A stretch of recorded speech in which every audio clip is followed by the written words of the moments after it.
Harley Quinn has been a fan favourite for a very long time, and with the Suicide Squad movie, we will finally be getting a big screen live adaptation of Joker's leading lady. But who really is Harley Quinn? Well, there's a whole bunch of videos out there covering her classic origin, of how she's a psychiatrist brought in to treat the Joker, but then the Joker ends up converting her rather than the other way around. But I instead want to focus on the New 52 origin because that seems to have the most in common with the Margot Robbie version. Plus, it's the only version that really sort of delves into her personality and her psychology, and she's actually pretty damn interesting. First off, the genesis of the character, Harley Quinn is the only character that actually got into the comics from other media rather than the other way around. She started out in the animated series as a henchwoman for the Joker, and it helped to sort of had a key character that Joker could explain his plans to, thus explaining his plans to the audience in the process. And Harley was never supposed to be more than a one-shot character, but the audiences loved her so much that they decided to keep her around. Face it, Harl, this stinks. You're a certified nutso wanted in 12 states and hopelessly in love with a psychopathic clown.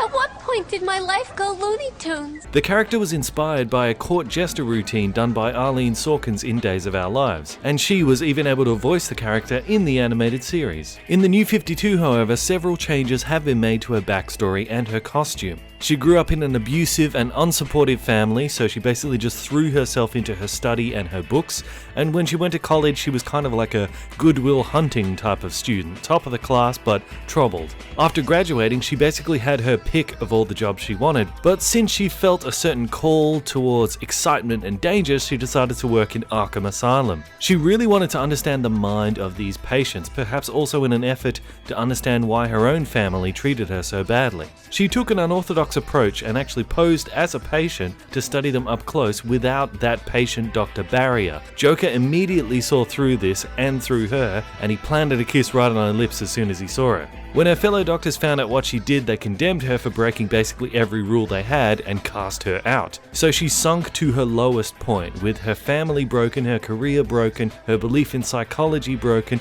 her life in chaos. At that moment, at her lowest point, in stepped a man who could not only make sense of the chaos, but actually thrived on the chaos. Joker actually embodied that chaos. Harley fell in love with him and eventually helped him to escape Arkham, after which Joker showed his gratitude by throwing her into a chemical bath similar to the one that he experienced.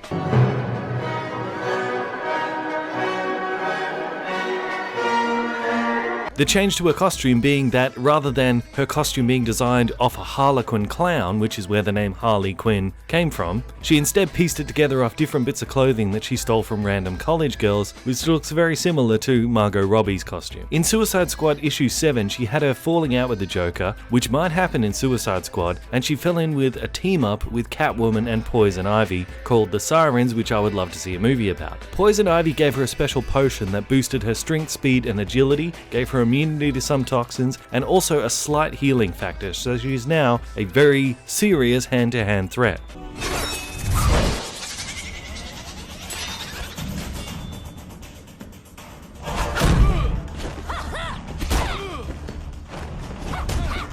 Her and Poison Ivy have since become best friends, and it's actually heavily implied in a number of comics that they are more than just friends, if you catch my drift. She and the Joker have a lot in common. Both of them have an unhealthy obsession. With Harley, it's the Joker, but with the Joker, it's Batman. Both of them are extremely intelligent, but they disguise that intelligence behind a front. With Joker, it's the mask of insanity, pretending to be an agent of chaos when all of his schemes are actually meticulously planned. With Harley, she hides her intelligence by pretending to be a lot dumber than she actually is to put people off their guard. They really are like two peas in a pod, and this helps to explain why it is that not only she always ends up back with the Joker, but also he finds himself gravitating towards her. When you look at the fan base for Harley Quinn, she's arguably more popular than Wonder Woman amongst female comic book readers, which at face value is kinda weird because surely Wonder Woman is a better role model for young girls than Harley is. She's a feminist icon, she's strong, independent, she has a good moral compass. Harley is a girl that had a ton of potential, but basically ruined her whole whole life chasing her boyfriend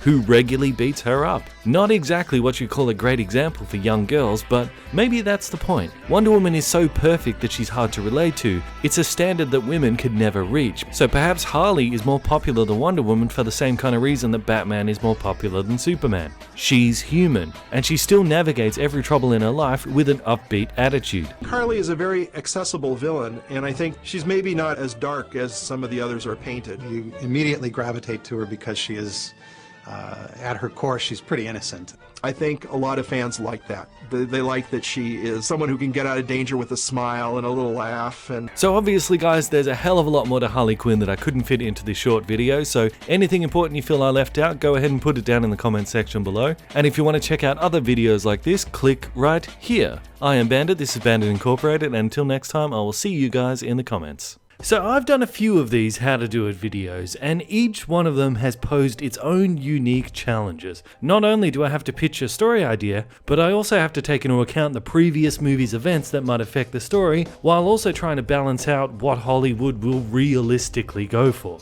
But with Warner Brothers recently releasing a whole bunch of behind the scenes info, we have a much better idea of what Justice League will be like.